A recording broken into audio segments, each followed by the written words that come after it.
Every PD that I've ever tried at 17 years old. Right now, I'm running test, EQ, ANADROL, HGH, and insulin. It is my third day on ANADROL, and I'm loving it.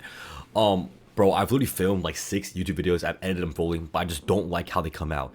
So this is like my last attempt of filming a YouTube video and posting it.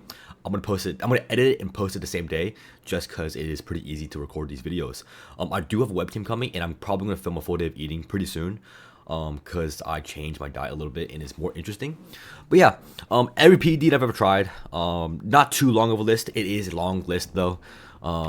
So Greg Doucette and Coach Colton. Hopefully, I get some more some reviews off of this, just because I think it's pretty good sort of rage bait whenever I'm making these videos.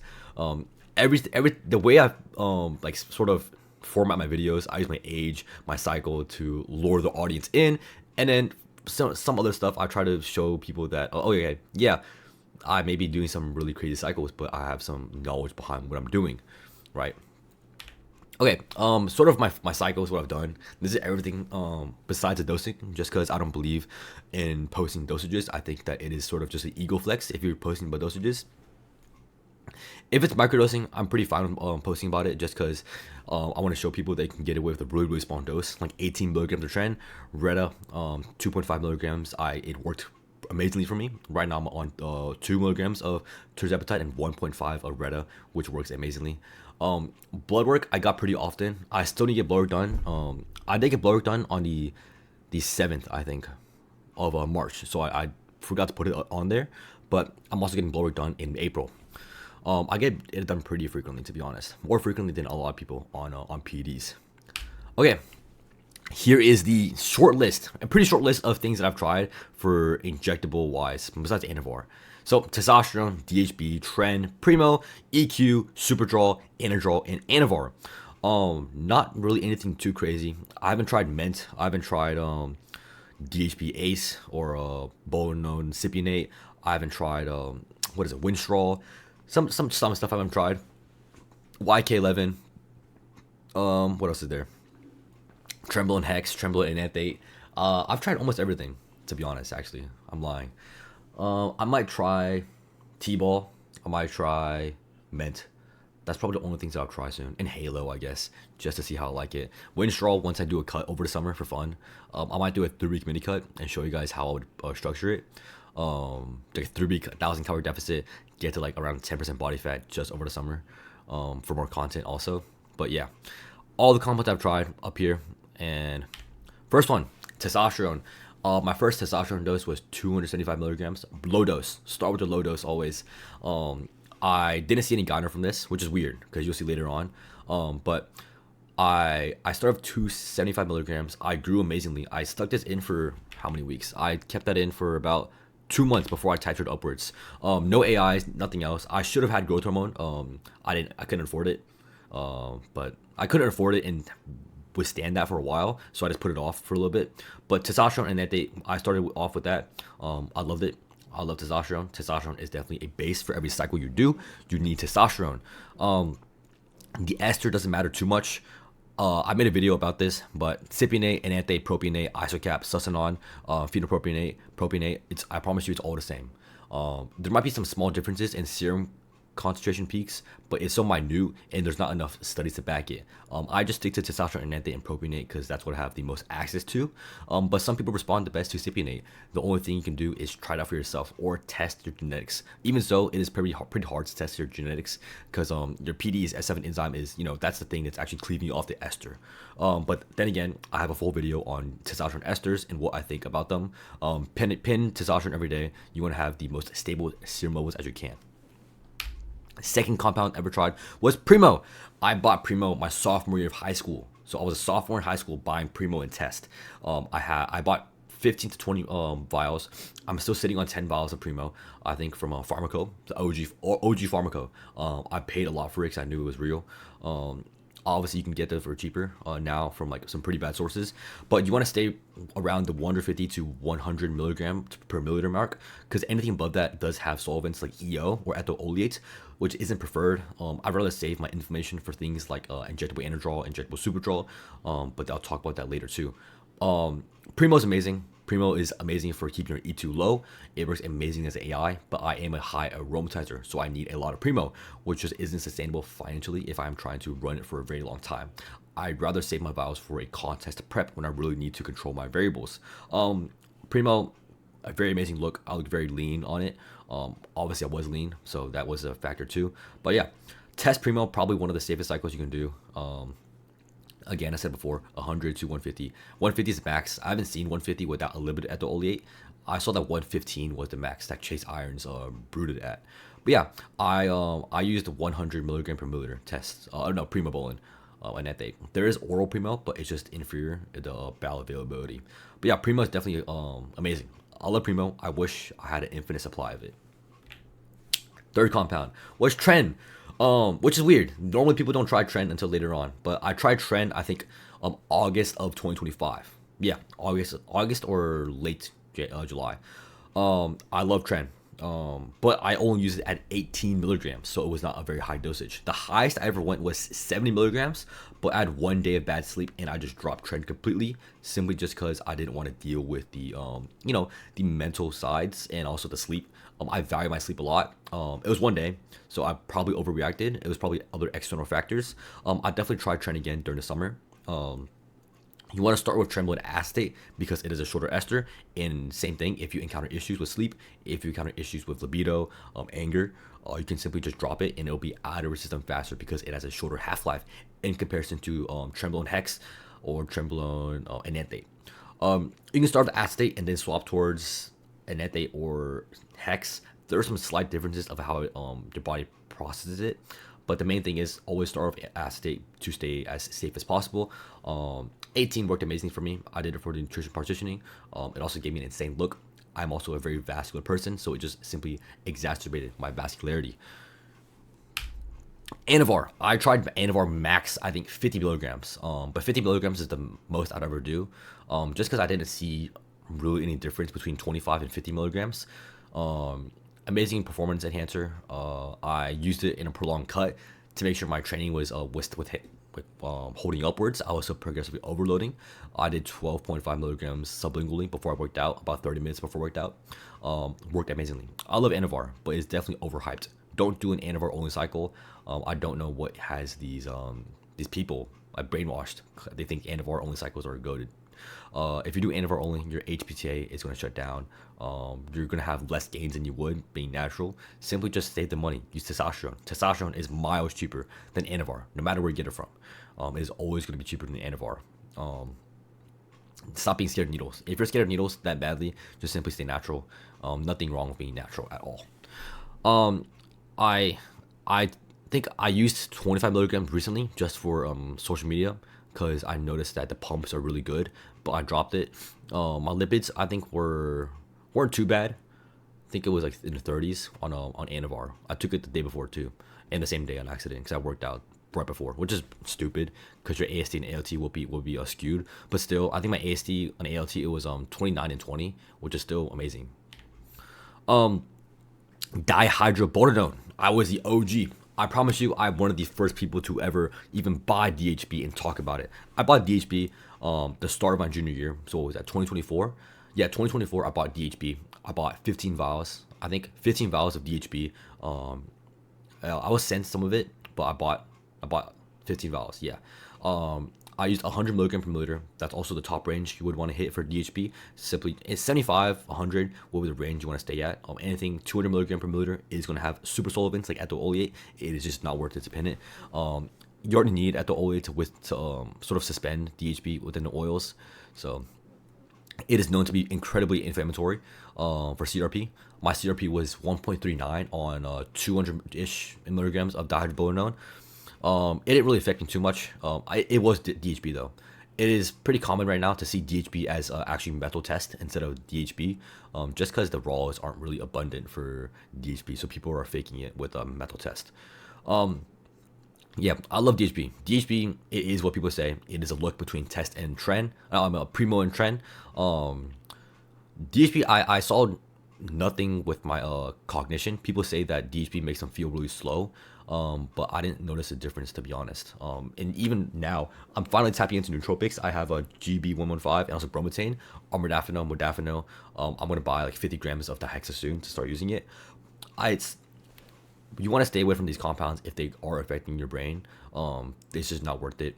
You can even stick to test and test AI and growth hormone, and you'll grow amazingly. There's no need to try these compounds if you are if you know it's going to affect your brain and cognition, because it's incredibly important to make sure you're staying as mentally aware as possible.